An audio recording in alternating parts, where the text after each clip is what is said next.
Hello everyone! Happy weekend! So, napakabilis ng araw guys. January 5 na agad. So, ayan, mega love shout out sa inyong lahat. Ayan, so for today's video, i-share ko sa inyo ang tanong ng ating isang kababayan. Si kabayan may tanong, kung halimbawa daw bago pa lamang siya sa Romania, halimbawa 1 week or 2 weeks, 3 weeks or 1 month, gusto daw niya mag-off, pero wala pa siyang pera, kung posible daw ba? So, by the way, my name is Lisa. I'm from Philippines. I am currently working and living in Romania. So, kape po muna tayo. Charis. Kagigising ko lang talaga.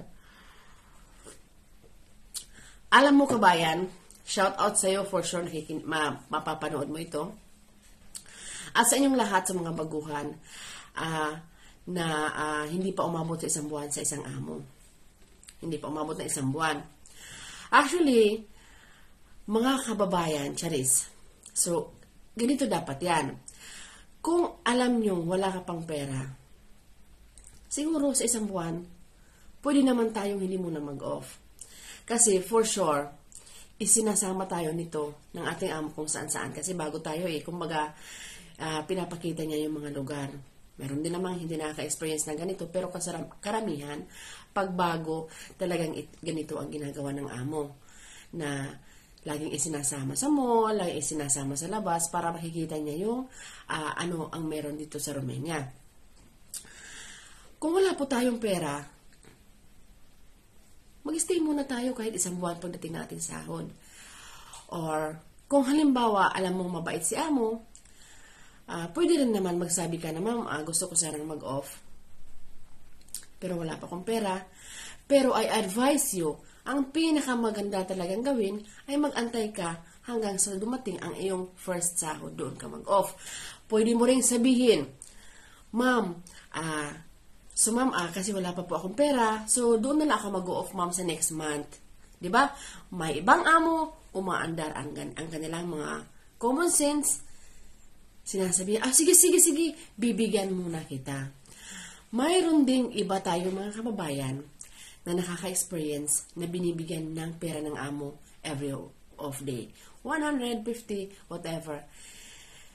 Mayroon din tayong kababayan na ganyan. Pero you consider it sa iyong utak. What if hindi ka bigyan? So wala kang pera. So please, total, nandito na tayo sa Romania, yan ang pinaka number 1 na importante. Ang off day natin ay isipin natin sa pangalawang buwan ng ating pagdating. Pero huwag po nating sasanayin na hindi tayo mag-off kasi maiiba ang sitwasyon. Huwag kayong uutang agad sa amo. Kasi masisira agad yung image ninyo. So please lang, kung walang pera, kung wala pang sahod, mag-off next month na. Huwag munang ipakita sa amo na eager agad lumabas para lang makipag-meet sa mga kababayan. Please, huwag pong ganun. Okay? So, I advise you, kabayan, sa lahat ng mga baguhan dito sa Romania, sa lahat ng papunta pa lamang, huwag po tayong umutang sa amo. Mag-antay po tayo ng ating first sahod bago tayo mag-off.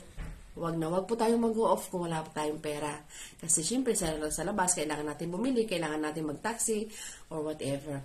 So again, mas maganda na huwag muna mag-off kung wala pang sahod, antayin ang pangalawang buwan.